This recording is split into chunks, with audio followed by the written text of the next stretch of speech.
what I want to do right now is I want to do a side-by-side comparison, because we've been talking about the differences between fiber channel, i.e. native fiber channel,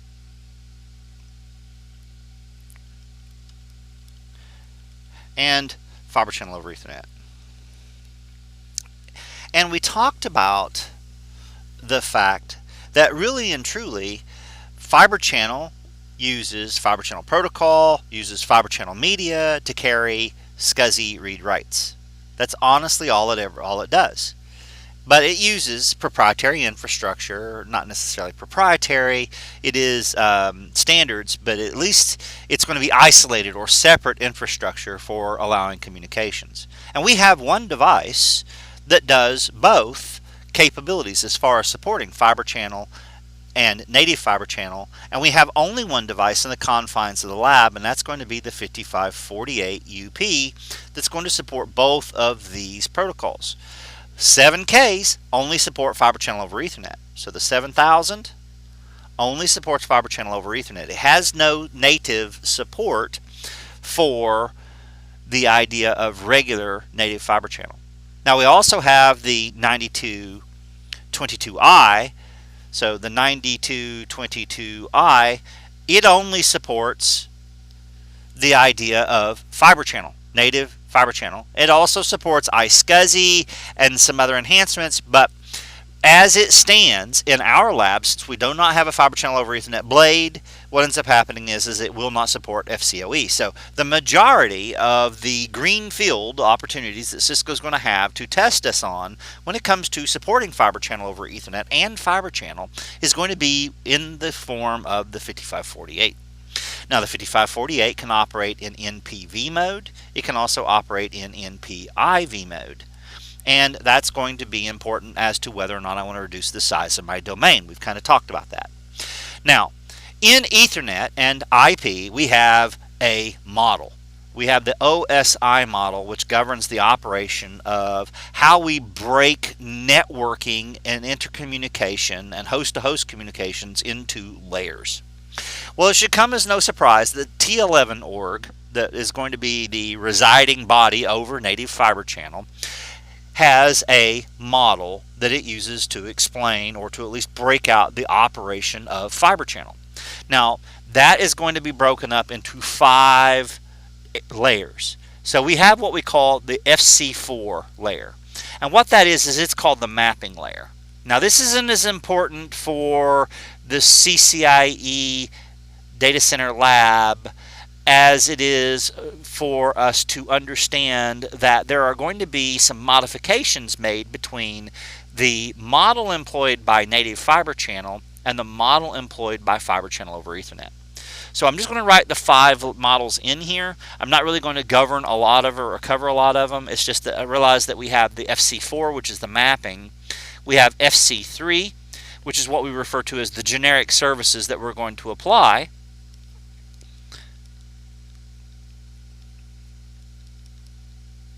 So that's a layer that they employ. We have FC2. The FC2 is going to govern framing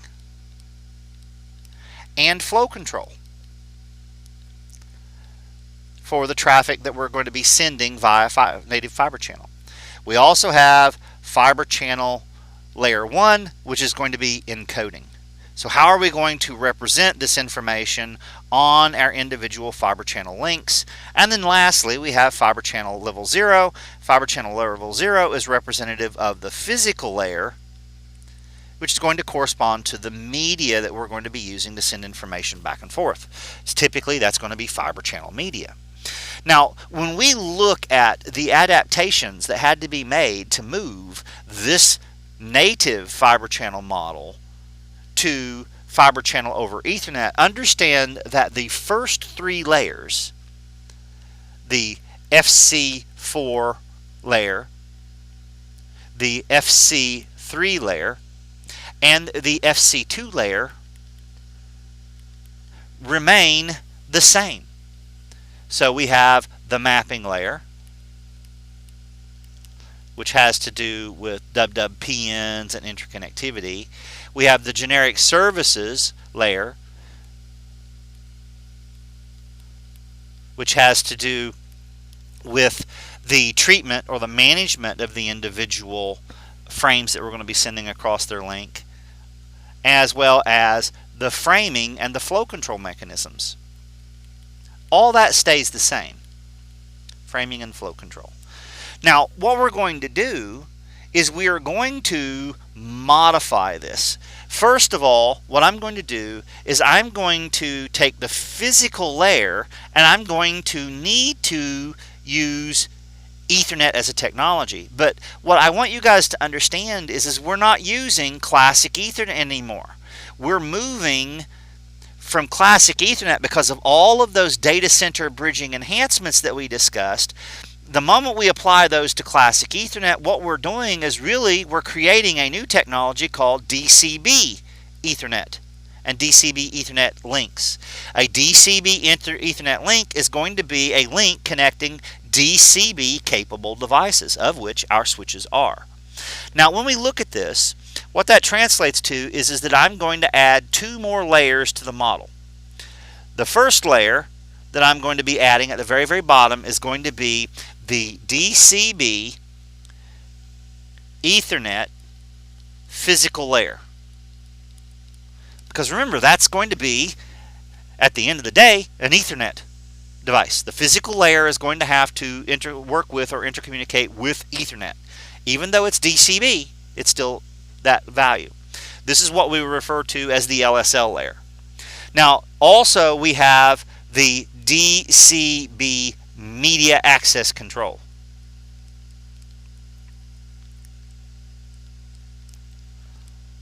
Anybody that knows anything about the word media access control, you should take MAC, because that's what an address control is, which means we're going to need some kind of addressing that's going to represent this element to our configuration. Now, the reason that I'm bringing this up, and I'll make this clear in another illustration, is that if we look at this right here, the first 3 layers, what I want you to understand is that this is native fiber channel. So I'm actually in the confines of a 5548. I'm running 2 stacks.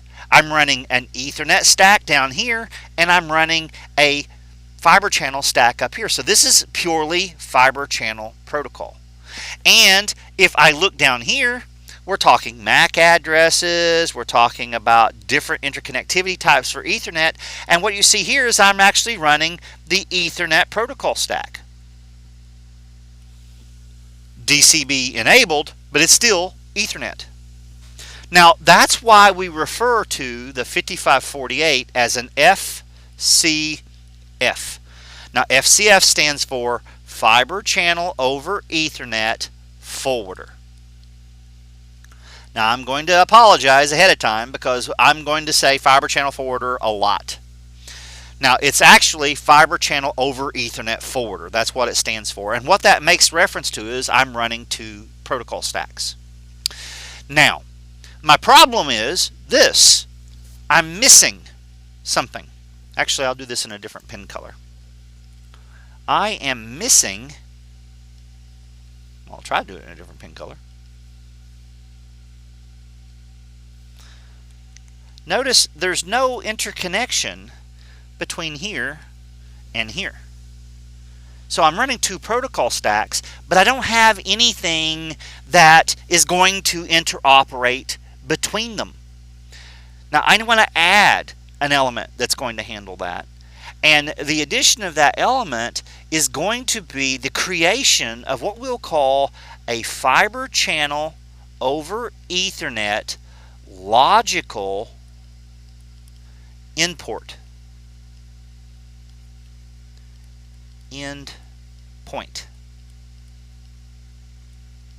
What we call a LEP, a logical endpoint, sometimes referred to as an FCoE LEP or sometimes an FLEP flip. Now that needs to be inserted here.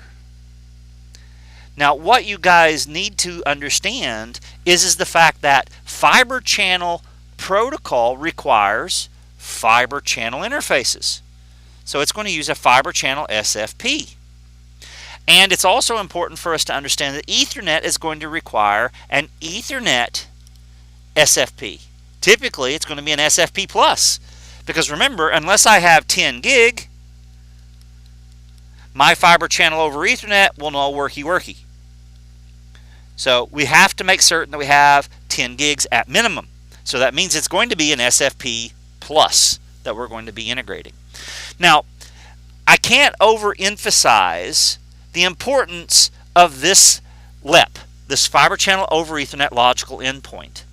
And I like this representation. I actually took this from the IBM Red Book on fiber channel. Definitely, it's free. You can download it and read it. It's way overkill for what we need for our lab. But when you think about the way this works, it honestly makes more sense if you understand this model that we have, that we see in front of us. Because we took the native fiber channel model, and what we're doing is we're creating the fiber channel over Ethernet model. The first 3 layers are going to be corresponding to fiber channel protocol. The last 2 layers are the Ethernet mechanisms that we put into place, and I need some kind of device that can have a foot in both worlds to actually allow me to interconnect these 2 protocol stacks in such a fashion that they can communicate. So think of the fiber channel over Ethernet logical endpoint as the go-between between the 2 protocol stacks. Now, if we take a look at this from an equipment point of view, I think it'll actually make more sense, and then I may return back to the illustration. And what we're going to do is we're going to look very closely at the importance of this FCoE LEP that we were describing. So the FCoE logical end point, sometimes denoted as FCoE_LEP.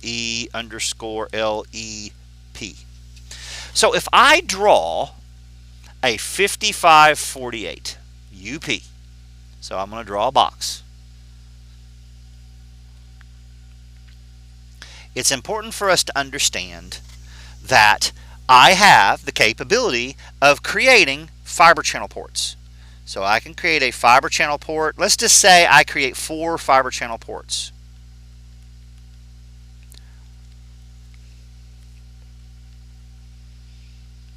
Now I create a fiber channel port by enabling fiber channel over Ethernet as a protocol, a feature, on my device. And what's going to end up happening is that I'm going to allow this fiber channel interface to take a fiber channel SFP. So I'm going to have, say for instance, a 4 gigabit fiber channel SFP plugged into each of these 4 ports. I'm going to reload my device, and it's going to recognize the fiber channel interfaces, and those fiber channel interfaces are going to actually be connected to the fiber channel switch.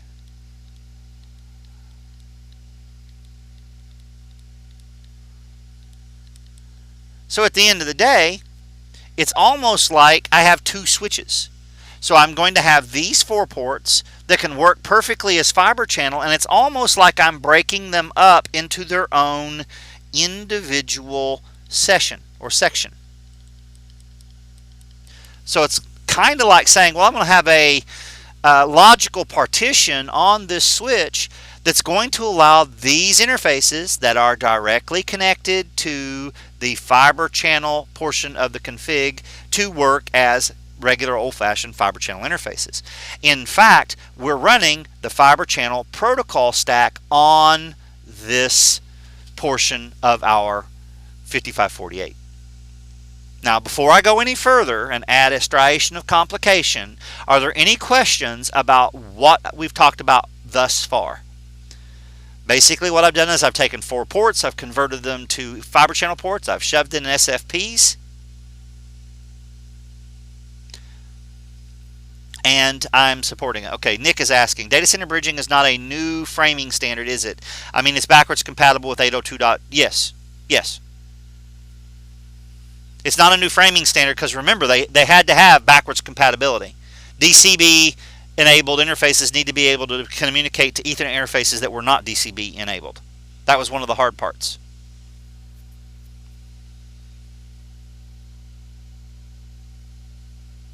It's not a new framing standard. All they did was they created the Ethernet ether types to denote the payload being delivered by a particular ether type value. 802.06, I'm sorry, 8906 and then 8914. Okay, so everybody understand what I'm talking about. I basically took a 5K, I carved 4 ports out of it, and I made them specifically fiber channel ports. They speak native fiber channel, which means they use fiber channel encoding and fiber channel framing in order to be able to send information across fiber channel enabled devices communicating to other fiber channel switches or to other nodes. Now, by default, that means every other interface that I have enabled on this device, and I'll do these in green, and I'll just draw another 4 and pretend that we have a 5548 with only 4 interfaces on it. It's very important that we understand that these interfaces by default are Ethernet.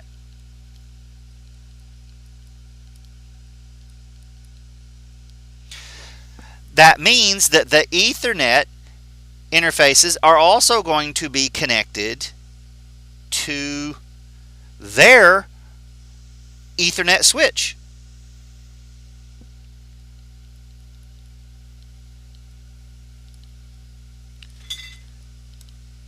Now I could cut them in here and put fabric. That would probably make more sense. So I've got a fiber channel switch fabric and I have an Ethernet switch fabric in the same physical device. Therefore, that means these interfaces are partitioned and they're functioning purely as Ethernet switches or Ethernet interfaces. Now, this is called a dual stack switch because I am running the fiber channel protocol stack and I'm also running the Ethernet protocol stack. And the twain do not meet. Now, the thing that I need to take into account here is that I need a way to allow, and I'll draw this in white, I have a host that's connected to, say, for instance, this interface. And I'm going to say it's physically connected to this Ethernet interface right here.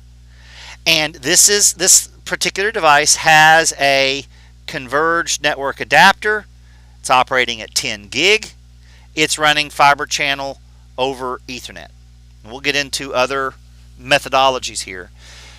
But the point is that we've noted that anything that is going to be related to fiber channel is going to have the ether type of 0x8906 or 0x8914. And I know you guys are getting tired of hearing those values, but trust me, we want to make certain that you have those values under wraps.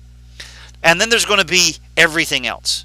Well, how do I ensure that this guy here, who is going to be a E node, an emulated node, is going to be able to access, say for instance, a storage array connected to this switch? Because at the end of the day, the way that we did this is these interfaces are running on this fabric, these interfaces are running on this fabric, and now what ends up happening is I do not have a bridge to go between these two particular switch fabrics. Well, if we return to the original drawing, remember I said the bridge between the two worlds, so the bridge between fiber channel and Ethernet takes the form of the fiber channel over Ethernet logical endpoint, or the LEP. Well, that's what we need to focus on, because what we do is, interestingly enough, I am going to make a modification. So what I'm going to do is I'm going to try to erase this line right here and that line right there. And what I'm going to do is I'm going to say, basically, these are two switches, and I'm going to break them this way. Well, what I do is this. I am going to expand the fabric of my fiber channel switch. Now, all I'm doing is I'm adding room to write. And what I'm going to do is on the fiber channel switch, I am going to create a special section. And in that special section, I am going to support the idea of the fiber channel over Ethernet LEP. Now, this right here has a form. We call this a virtual fiber channel interface.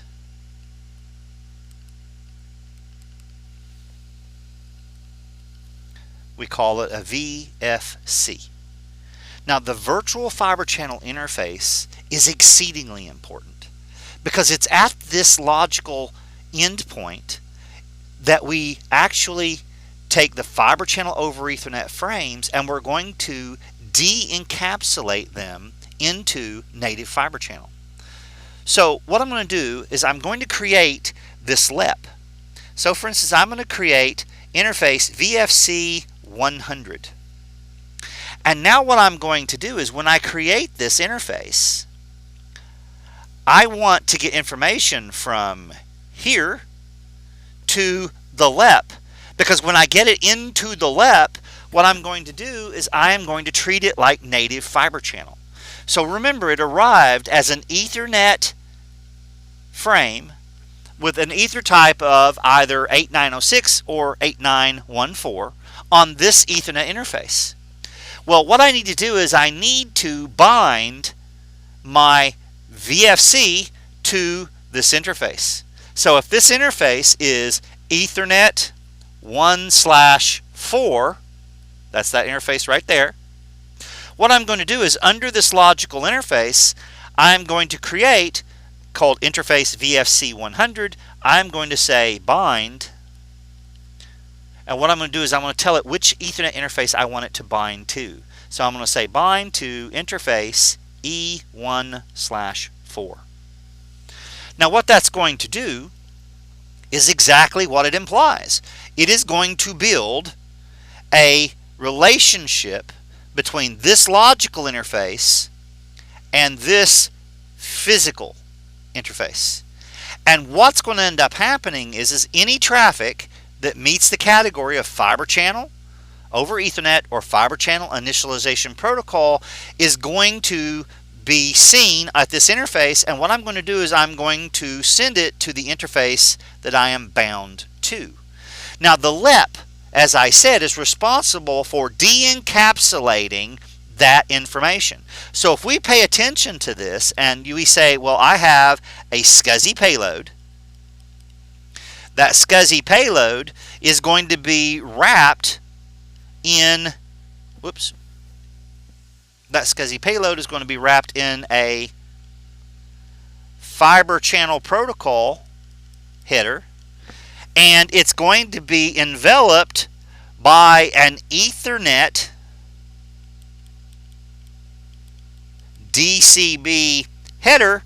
What's going to end up happening is if I send this entire packet to this virtual interface, what it's going to do is it's going to remove the Ethernet header via what we described as de-encapsulation, and guess what it's left with? It's left with a fiber channel header, and guess what? The fiber channel switch understands fiber channel information, and then ultimately what's going to end up happening is that information gets sent directly to the storage target. This being the initiator, this being the target. So it's through this idea of the LEP. Think of the LEP as a termination point. It's a termination point of fiber channel over Ethernet on a fiber channel switch. So it's a virtual interface, and its job is to de-encapsulate information coming from an Ethernet interface, and it's also going to re-encapsulate that information when it sends the responses back. So as we look at this, we have this switch that I've illustrated, that I've drawn, that's going to allow me to be able to have my devices communicate with each other. So it's through this logical endpoint, this virtual fiber channel interface that we create, that I can move between these two switches. So it's going to be that bridge between the fiber channel protocol world and the Ethernet protocol world. So when the response comes back, it's going to come back as a fiber channel protocol. I'm going to send it to the interface that I'm bound to, and then what will end up happening is that particular interface is going to encapsulate it in Ethernet so that it can be sent out and ultimately arrive at the converged network adapter on the host. Now, lots goes into this, and there are a number of elements that we really need to make certain that we talk about, and it's going to rehash some of these values. So just understand that when we look at how everything comes together, we are used to seeing a target, or initiator, excuse me, connected to a switch, connected to another switch, who is ultimately going to be connected to a target, a drive. That's what we're accustomed to seeing, like so, with this being an initiator. Well, we know that initiators are in ports, we know targets are in ports, we know in ports connect to F ports, and we know we have E ports between our switches, and if we support vSANs, we know that we have TE ports, trunking expansion ports. Now, when we start looking at the idea of fiber channel over Ethernet, what we do is we have an initiator. I'm going to draw it a little bit bigger. That initiator has a converged network adapter that can represent VNICs or VHBAs. And for every VHBA that I have, I need to represent a node. Well, what we do is we refer to these nodes in fiber channel over Ethernet as E nodes. That stands for emulated node, because it's not really and truly a real node. It's being emulated by this network card that we're talking about, the CNA, the converged network adapter. Now, this emulated node is capable of emulating a fiber channel HBA. Now, an E node operates at just like a traditional 10 gigabit Ethernet interface. So it's going to be operating just like a 10 gigabit NIC. But it's an E node, but it's pretending to be a VHBA, so virtual, so it's pretending to be a host bus adapter. Now, keep in mind that my server can have one or more converged network adapters. And just keep in mind that it's going to pretend that it is a virtual import. So sometimes you see these drawn as ENs, sometimes you see them drawn as VNs for virtual node, so it's going to be emulated node or virtual node. I'm noticing this more and more in a lot of documentation, the VN. Just be ready to recognize both for what they are. And it's also going to be brought into the fact that the device that I'm connecting to, so up here I'm connecting fiber channel to fiber channel. Here I'm connecting via this E node, so if I redraw it down here to keep from having to erase, I have the CNA. The CNA is physically connected to the switch, and we've mentioned the fact that this is either referred to as an EN for emulated node or VN for a virtual node, and we know that nodes connect to F ports. But this is not a fiber channel port, this is an Ethernet port. So just understand that we're going to call this a VF port. Whenever you see VF, just note the fact that that means virtual fabric port. And a virtual fabric port is going to be an Ethernet port that's configured to support fiber channel over Ethernet. So there's not a whole lot to that. Just recognize the fact that those are the different values that we can work with. Now, the other thing that I want to bring up here, we've mentioned this a couple of times before, is the fact that this converged network adapter that we have is a PCI Express network card with two interfaces on it. Has two ports. Now, those two ports are 10 gigabit Ethernet interfaces that will take some type of transceiver. Now that transceiver in my labs are Molex cables, but just recognize the fact that it's there. And what we need to understand is the fact that each one of these interfaces is going to be configured from the vendor via issuance a burned-in address that we're going to represent as a layer 2 address for Ethernet that's going to be called the MAC, the Media Access Control address. Now, we've discussed the fact that these MAC addresses that we use are used, the BIAs are used purely for Ethernet. So as we go through and we start looking at what ends up happening here, just remember that the CNA uses the burned-in MAC addresses of the network interface as the source address of the frames that it uses for traditional Ethernet traffic. It does not use the burned-in addresses for our fiber channel over Ethernet traffic. The ether type that is coming from these MAC addresses will be 0 by 0800. Now, the ether type will be that value if the frame payload is an IP packet. If it's not, what's going to end up happening is that we're going to see a different ether type. We already know those values. They're going to be 0 by 8906 and 0 by 8914. So those are going to be the ether types that we need to be concerned with. The 0 by 0800 for IP traffic, and the 8906 for fiber channel over Ethernet, and 8914 for fiber channel over Ethernet initialization protocol. And we're going to get into the inner workings of this very shortly. So when the payload is not IP, other ether type values are going to be used. And just recognize the fact that we need these layer 2 headers in order to be able to serialize information on the link. Now, I'm not going to start drawing frames, so don't freak out, although we probably could draw frames. But the point here is when it comes to a fiber channel over Ethernet frame, with regard to the CCIE, I'm really only worried about with what it contains. So recognize the fact that a fiber channel over Ethernet frame is going to include an Ethernet header. I mean, that's what makes it. So it's going to have an Ethernet header. It's also going to have a 802.1q VLAN tag. It's going to contain the fiber channel over Ethernet ether type. All right, now I've typed it enough, so we should know that that ether type is going to be 0 by 8906. Now, the payload. When it comes to a fiber channel over Ethernet frame, the payload is going to be a complete fiber channel frame.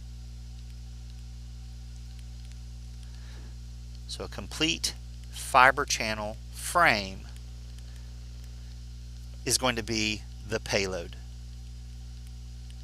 So what that means is that a fiber channel over Ethernet frame is going to carry the complete fiber channel frame, which is going to be the entire SCSI read-write operation that would normally be carried by a regular fiber channel connection. So fiber channel over Ethernet has the Ethernet header, it's got the VLAN tag, it's got the fiber channel over Ethernet ether type value assigned to it, and it's carrying an actual read-write operation payload. Now, when we start looking at this value is really important to us because we need to look closer at this Ethernet header. Because remember, Ethernet headers contain MAC addresses. In fact, the addresses that we're going to have is going to be the MAC source. Let me redo that.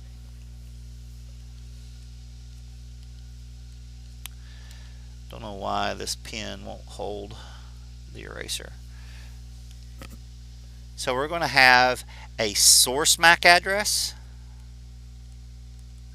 and we're going to need a destination MAC address. Now, I've already said, unless our frame is set up as 0 by 0 800, we're going to be using it as a regular IP frame. And these values are going to use the BIA MAC, the burned in MAC address of our card. Now that means these devices or these messages are going to have to use some other MAC address. So when it comes to creating the MAC address, we've already discussed what a MAC address is. It's a 48-bit address. It's divided into two sections. The first 24 bits are representative of the OUI, the Organizational Unique Identifier. The last 24 bits are used to represent the device ID, and all of our numbers must be unique. Now, that means when it comes to creating this Fibre Channel over Ethernet packet, we have some pretty significant architectural challenges. We're talking about challenges in and beyond the idea of inserting that data center bridging technology. So when we start looking at this, the link to a server has almost always been an access port. Now in virtualization, what we're running into is we're carrying multiple VLANs. So now, instead of being an access port that's going to be one VLAN going to a server, because of virtualization, now what ends up happening is I'm carrying multiple VLANs. So I'm carrying one or two or more VLANs, and that's going to require me to start operating using trunks. I mean, that's one architectural challenge. So when we go through here, there may be instances where there are already trunks, but more often than not, back in the day, the majority of servers were connected to access ports. So when I do this, how can the converged network adapter know which of the VLANs is configured on the trunk and which ones are going to be used for Fibre Channel over Ethernet? So of these VLANs, I'm going to have my data VLANs. So the traffic is what we're talking about. So I'm going to have my traffic VLANs.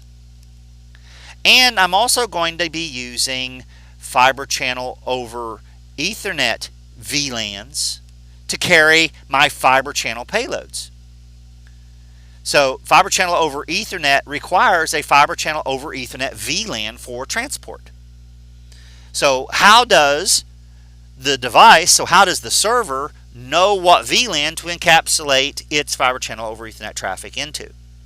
Now the other question is how does the converged network adapter acquire a MAC address? Because we've already mentioned the fact that the burned in MAC addresses are going to be used for my IP traffic. So the objective now is to determine what MAC do I use, what MAC is used for Fibre Channel over Ethernet frames.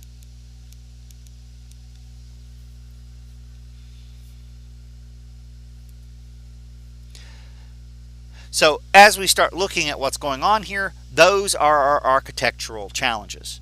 And they were satisfied by creating another protocol. Remember, this one right here is 80 or 0 by 8906. Well, we're going to come back to this slide or to this whiteboard. And what we need to do is we need to talk about another protocol. The first one that we talked about was Fibre Channel over Ethernet. This one is going to be Fibre Channel over Ethernet initialization protocol.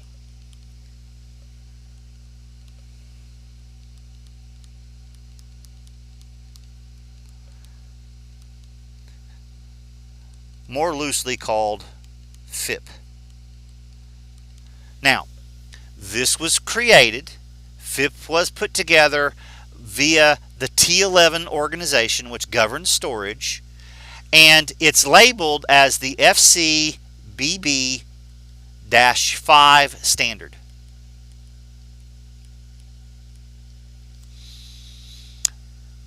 Sometimes referred to as the Fibre Channel over Ethernet FIP standard. Now, it has been supported in Nexus since release candidate, well, not release candidate, but since 4.1. So we've had it for quite a while. In fact, it was 413. That's far enough. I think it was 413N1, but I'm not sure. It really doesn't matter to us. And what it did was it gave us a control plane capability for fiber channel over Ethernet. Its primary job is going to be discovery. So if I look at this from the point of view of it being a control plane protocol, its job is to discover the fiber channel over Ethernet switch fabric. And in order to be able to do that, its job is also going to be discovering the fiber channel over Ethernet VLANs. So you can see, if we start looking at this, some of these issues are being addressed. So right now, the point here is when we have this configuration, the point was how do I find out what VLAN I need to operate in? Well, VLAN discovery is handled by Phipps. That's its primary job. And what it's going to do is it's going to establish communications. So Phipps is going to establish the virtual fiber channel link that's going to be used or extend between a VN or an EN port to a VF port. Now, how is it going to do that? Well, what we're going to do is it's going to establish that link. So let's write this in here. So it's going to be establish the link between the EN, sometimes referred to as the VN port, and the VF port that's on the fiber channel over Ethernet forwarder, the FCF. Now, how's it going to do that? Well, first of all, what it's going to do is it needs to discover some things. So the first process here is it's going to discover the fiber channel over Ethernet VLAN. Because it's not until I know the fiber channel over Ethernet VLAN that I can put the VLAN header information into the frame. And we already said that the frame was comprised of information associated with the 802.1q VLAN tag for my fiber channel over Ethernet traffic. So we need to find that, and we find it by use of fiber channel initiation protocol discovering it. Now, this is actually going to be sent, interestingly enough, this discovery process is actually going to be sent over the native VLAN. Now, we said we can't use native VLAN to carry fiber channel packets. However, fiber channel initiation protocol is a control plane protocol, and control plane protocols are relegated to using the common VLAN to communicate. In this instance, the native VLAN. Now, this has got a name. It's called the Phipps VLAN discovery phase.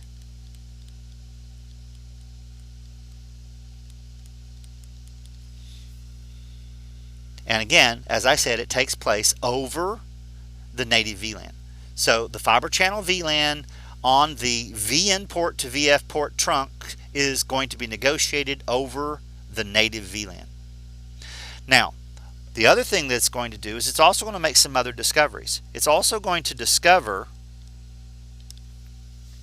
the MAC addresses. So it's going to discover the MAC addresses that are going to be used via the fiber channel forwarder or the fiber channel over Ethernet forwarder. Now, this is going to be discovered via the fiber channel over Ethernet VLAN.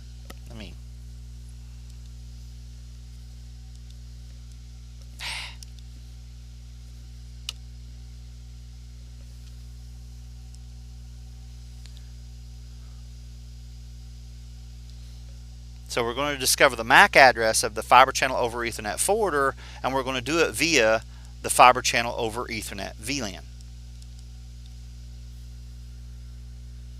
it's also going to be at this point that we're also going to actually acquire something.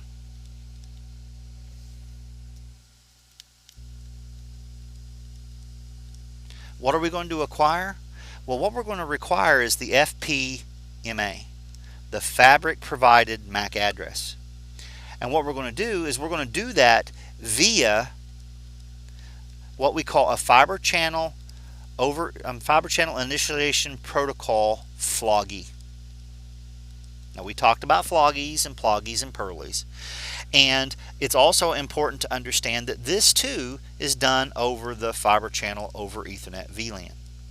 So the discovery of the FCoE VLAN is vital, because without it, I can't communicate via that VLAN to the switch fabric that I'm trying to communicate to. Now, what I want you guys to understand is that getting this MAC address, when it comes to picking one, so for instance, what we're talking about is the E node or the VN port, Fibre Channel over Ethernet MAC address. We talked about the significance of the burned-in addresses. The burned-in addresses were comprised of the burned-ins are used for the regular IP traffic. I need a MAC address so that I can create that Fibre Channel over Ethernet header. Now, there's two ways that I can do this. There's two possible models that I can employ for getting a Fibre Channel over Ethernet device to acquire the MAC address. The first one, which is considered the only one that we're really going to use, is going to be the Fabric Provided MAC address. Now, the Fabric Provided MAC address is going to be requiring the system to give that value. So the fabric is actually going to assign a portion of the MAC address. Remember, the MAC address is 48 bits. If we were to look at this, that's actually going to be 6 bytes of information. So what's going to happen is the fabric is going to provide a MAC address prefix. That prefix is going to be 6 bytes. We are then going to take that 6 bytes and we're going to add it to the Fibre Channel ID, or the Fibre Channel IP address that we were issued. Sorry, Fibre Channel IP ID. The FCID that we were issued, which is also 6 bytes. By concatenating these, we actually come up now with this, 3 bytes. I'm losing it.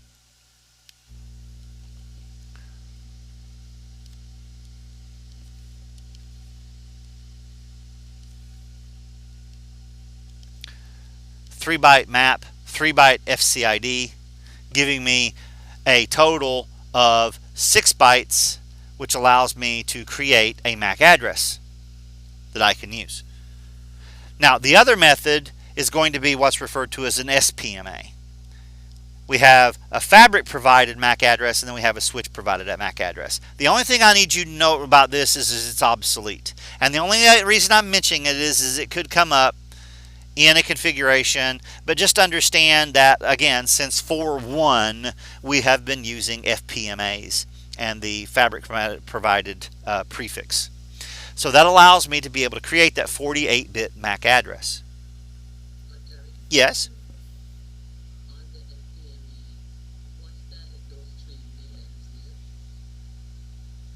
Which?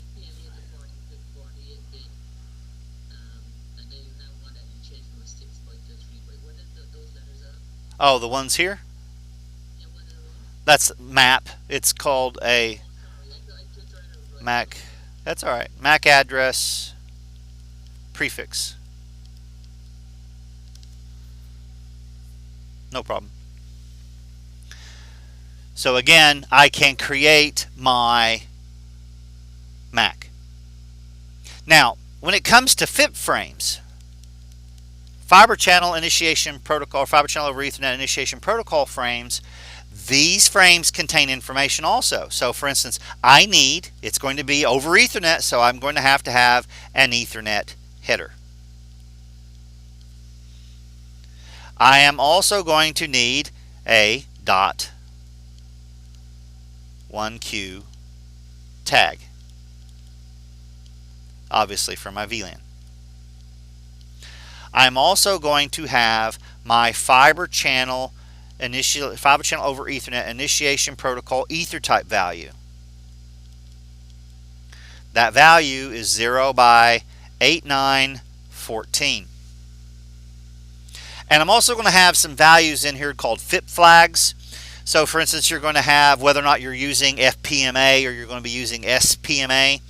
And also there's some other values, but really and truly these are the extent of what we need to know about the interconnectivity. Now, what I want to do is, before we take our break, I want to walk through this process so that we have a 100% understanding of what happens. And for my guys that are taking the written, or plan to take the written real soon, please pay attention to what we're talking about, because I think this is very relevant to the written. Nick is asking, does the FPMA use the OUI port part of the BIA? No, it doesn't.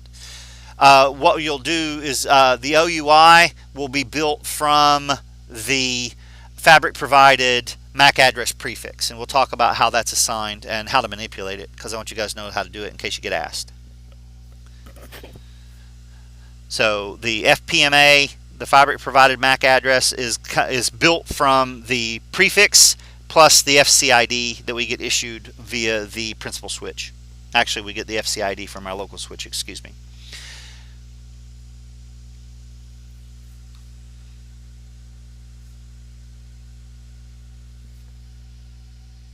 So let's go through this. So what I'm discussing right now is called Phipps virtual link establishment, because that's the job of it. Its job is to create a link between the VN port and the VF port of the attached switch. All right. So when we look at this, I'm going to have a initiator. That initiator is going to contain a converged network adapter. That converged network adapter is going to be connected via a 10 gig Ethernet link to a switch. Now that switch is going to be a 5K for the purposes of our conversations, and that means that this is going to be a 10 gigabit data center bridging Ethernet connection. It also means that it's going to be a trunk running multiple VLANs, of which one or more of those VLANs are going to be Fibre Channel over Ethernet VLANs. And the process that we're describing right now is going to be the communication between these two links, which has a special name. It's called Phipps solicitation.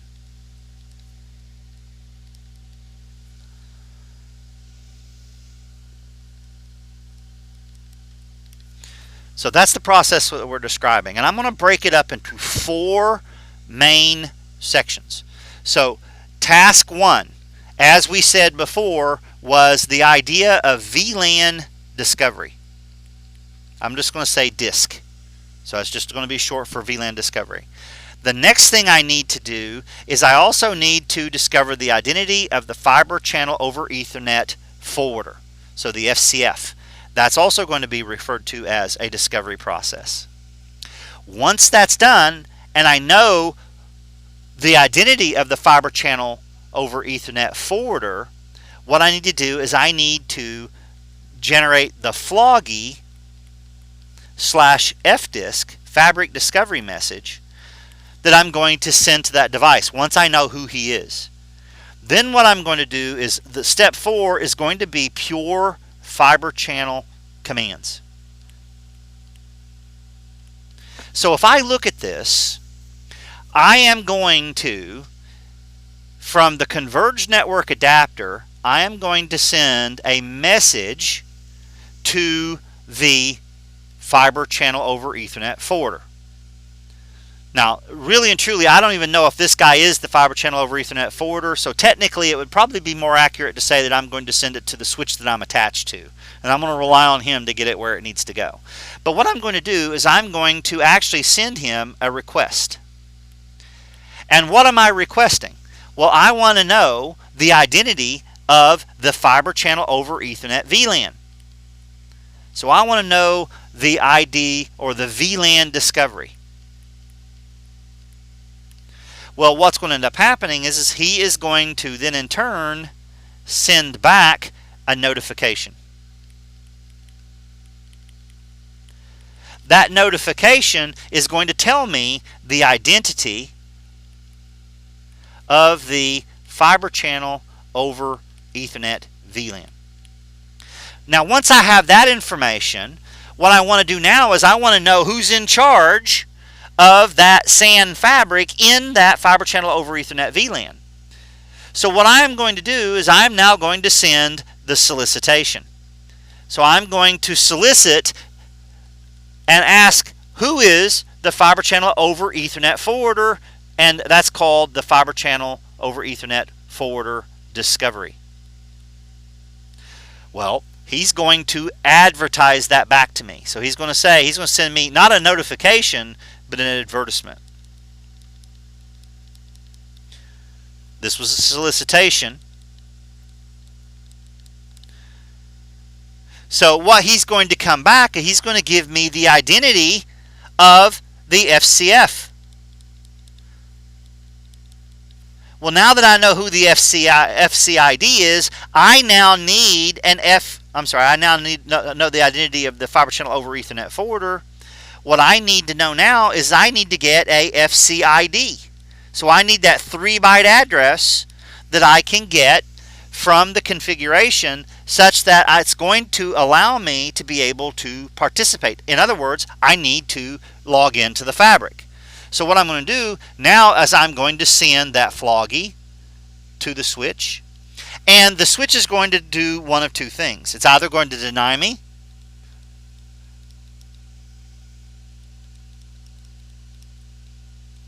or it's going to accept me. Let's just say it accepts me.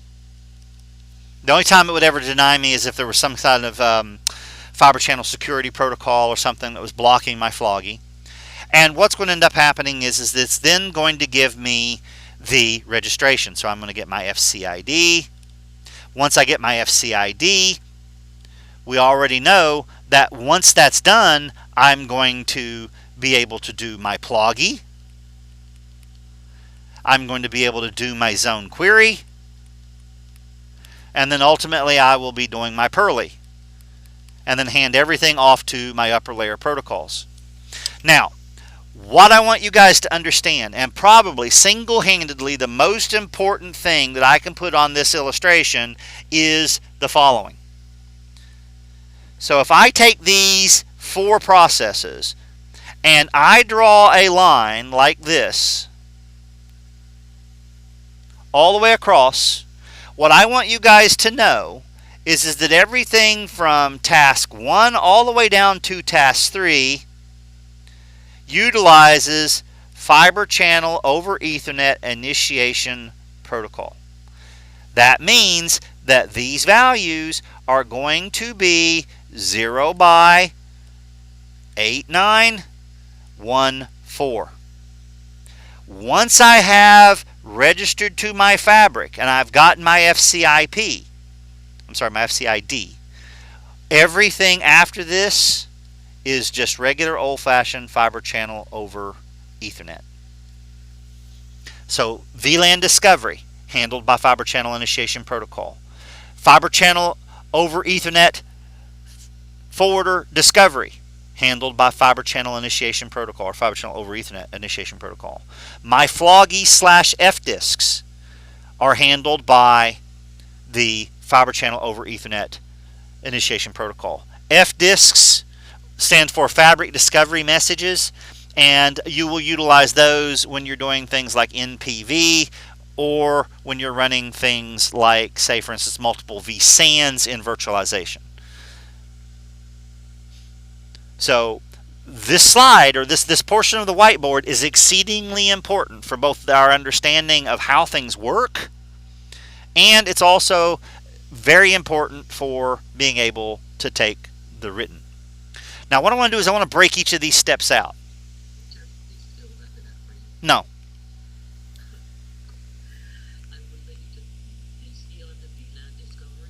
Yes. Uh-huh.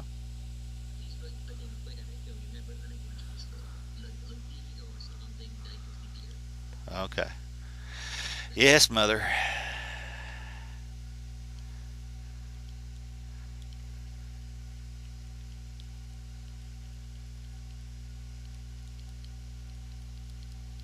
Is that better? Yes, sir. Okay. Can I go on? Yes, sir. Okay. Thank you. All right. Where were we? I forgot what I was talking about. Oh, yeah. Let's break this up a little bit. Let's start looking at some of these steps. So when it comes to the idea of and I'm going to write the protocol we're using. So the FIP VLAN discovery.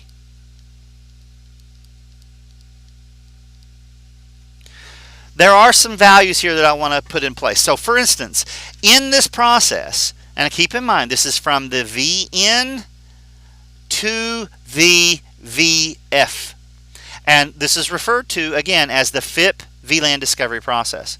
The E node is going to be responsible for sending the FIP VLAN discovery request message to the switch, and its job is to discover the fiber channel over Ethernet VLANs that are going to be configured on this switch.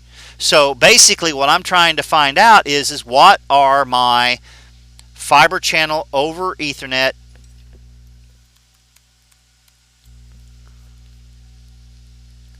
VLANs. So I need to discover those. Now, it's important for us to understand these processes.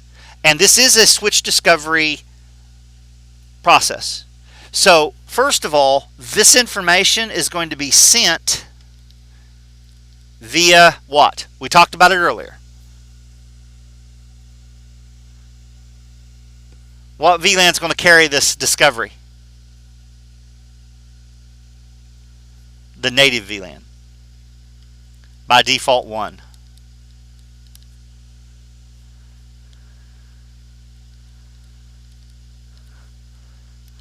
Okay. Source MAC address. What am I going to use for the source MAC address? Anybody have any idea?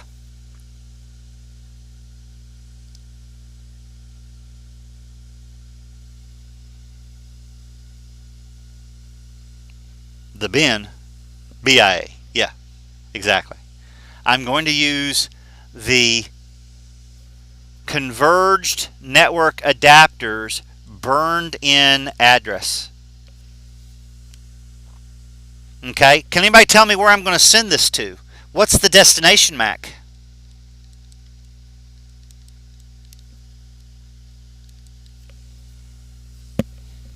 Anybody have any idea what the destination MAC is going to be? Nope.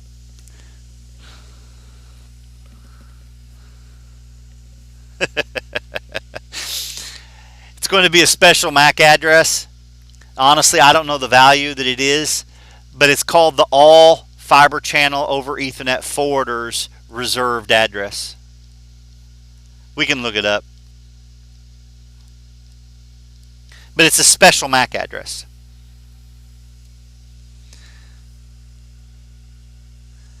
All right. And who can tell me the ether type? You guys are going to get so freaking sick of hearing the values. What's the ether type? No, Carlos. Yes, Carlos. You only got 2.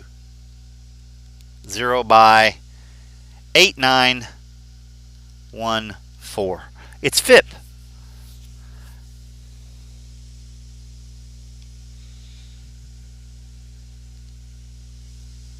Okay.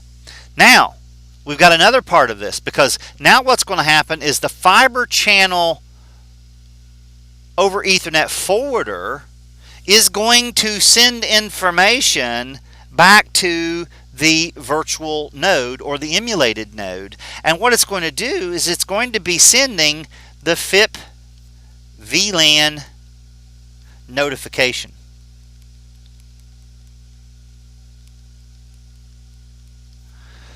The FIP VLAN notification is going to be sent, and it's going to follow message formats. So the Fibre Channel over Ethernet forwarder responds with the VLAN discovery notification, and the first thing that we need to pay attention to is what VLAN is it going to be sent on. So sent via what VLAN? The native VLAN. All right. What is the destination MAC address?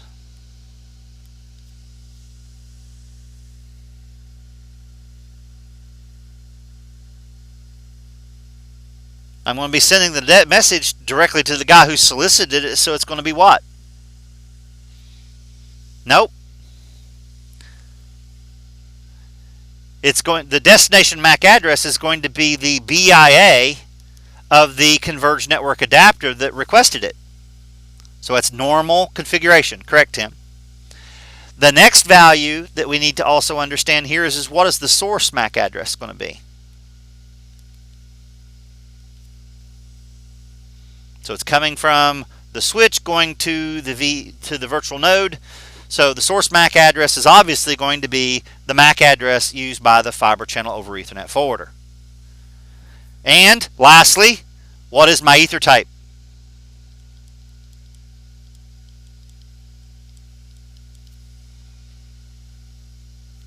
Correct. 1.4. Okay, Nick is saying, if the Fibre Channel over Ethernet VLAN is dynamically assigned to the Fibre Channel, why do we hard code transit VLAN in the UCS manager for each vSAN? If the Fibre Channel over Ethernet VLAN is dynamically assigned to the Fibre Channel because of the fact that we want to keep our traffic isolated, and the other thing is the fabric interconnects are operating as MPV switches, so they're pass-throughing to the other switch.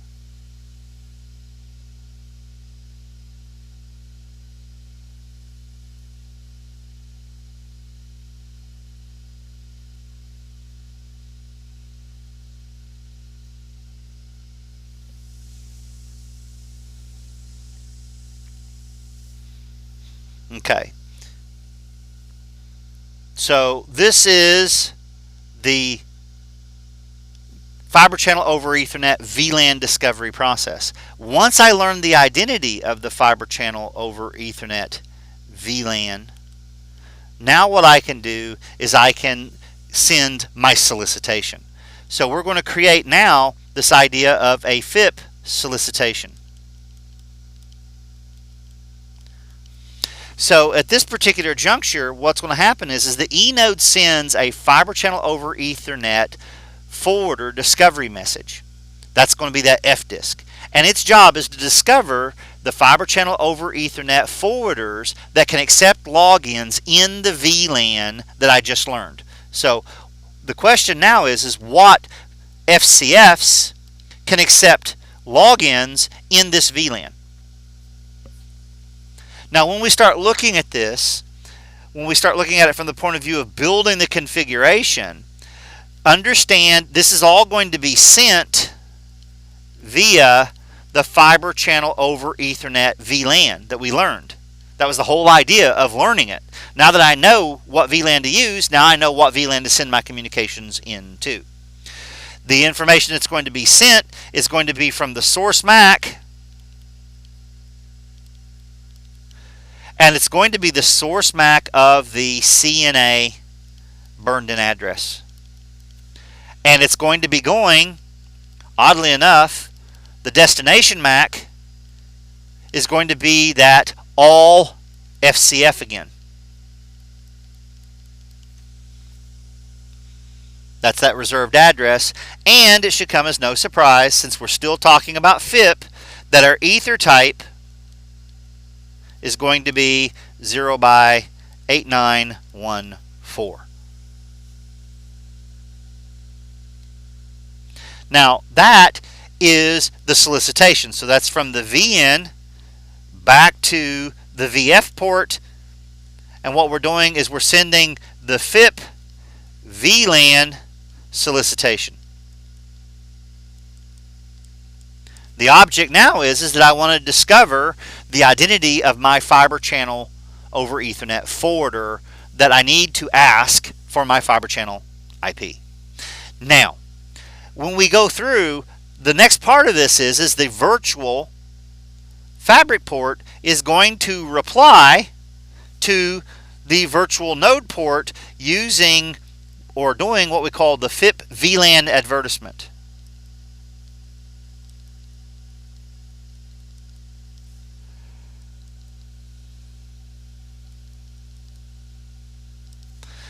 Now, the FIP VLAN advertisement is still very, very important to this process.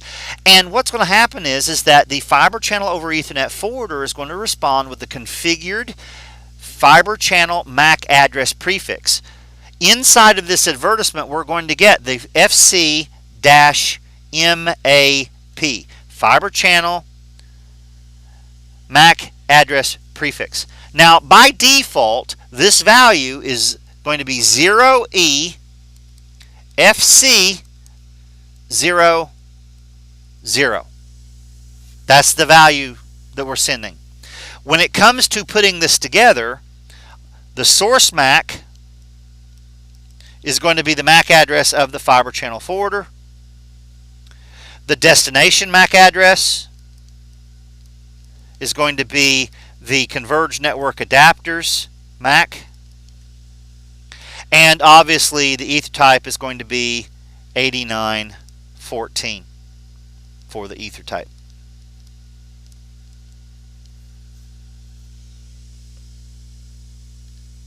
Now, the remaining step I'll have to continue with on another slide, and that is going to be the floggy. So we're going to do what we call the FIP floggy. The Fibre Channel over Ethernet initialization protocol fabric login. Now, when we look at this, it's going to be coming from, obviously, the virtual node or the E node going towards the virtual fabric port. Now, as we look at this, this is referred to as the FIP login.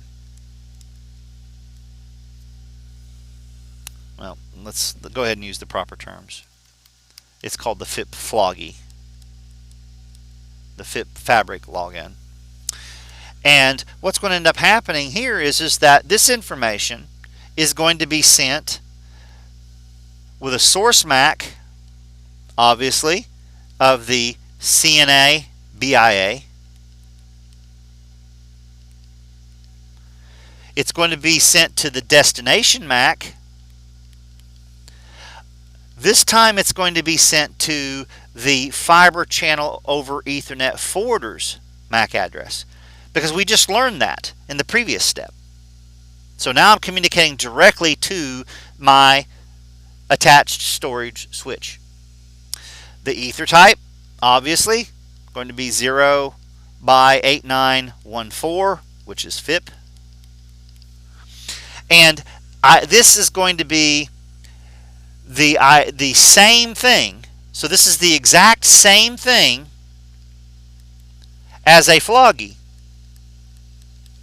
However, it's just encapsulated in FIP.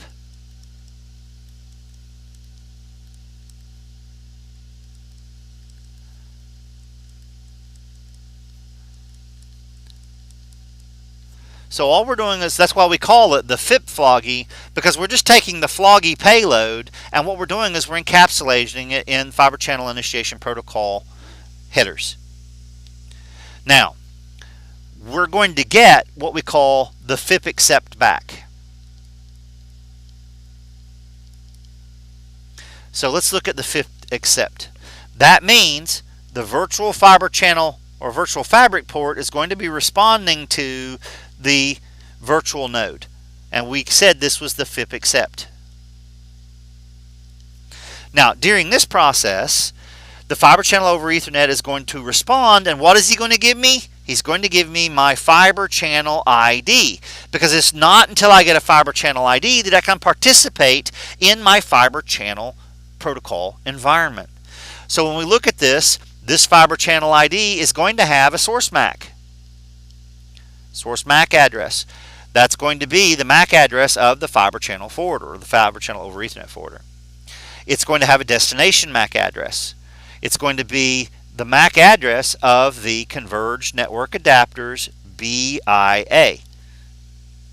All right, and obviously it's going to be 0914 as my ether type. Now in this instance, the fiber channel over Ethernet forwarder is going to assign an FCID to the initiator, and it's going to be based on its FCID.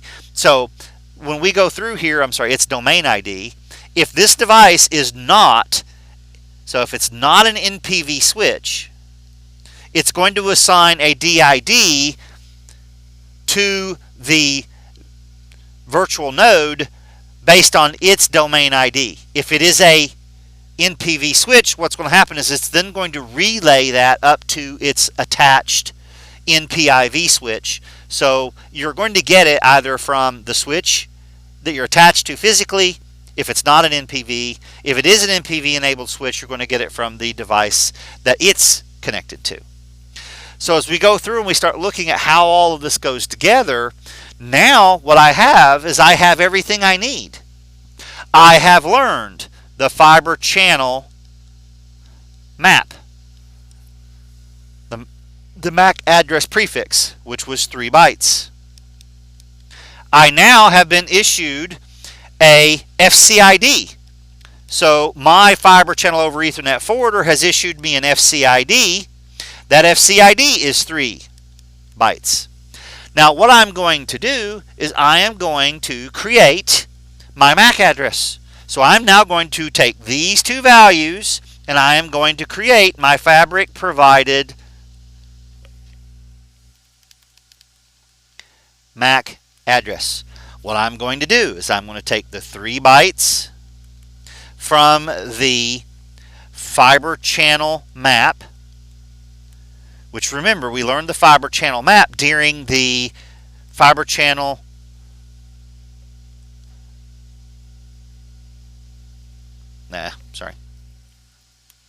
we learned it from the Phipps solicitation. And I'm going to take the 3 byte FCID, which I learned from my Phipps floggy that we just described. I'm going to combine them and I'm going to create my own MAC that I now will use for all of my fiber channel over Ethernet, or what we would refer to as my 0x8906 frames. So the fiber channel or the fabric provided MAC address is created by concatenating the FC map and the FCID together. And what that's going to do is give me one MAC address that's going to be assigned for every FCID that I have. So I'm going to get a new MAC address that's unique for every fiber channel ID that I have. So for every VHBA I have, I'm going to get a new MAC address. Keep in mind the default value. We mentioned it earlier. It's 0EFC00. I like the FC, fiber channel. Makes sense to me. That's the way I remember it. Now, when we go through here and we start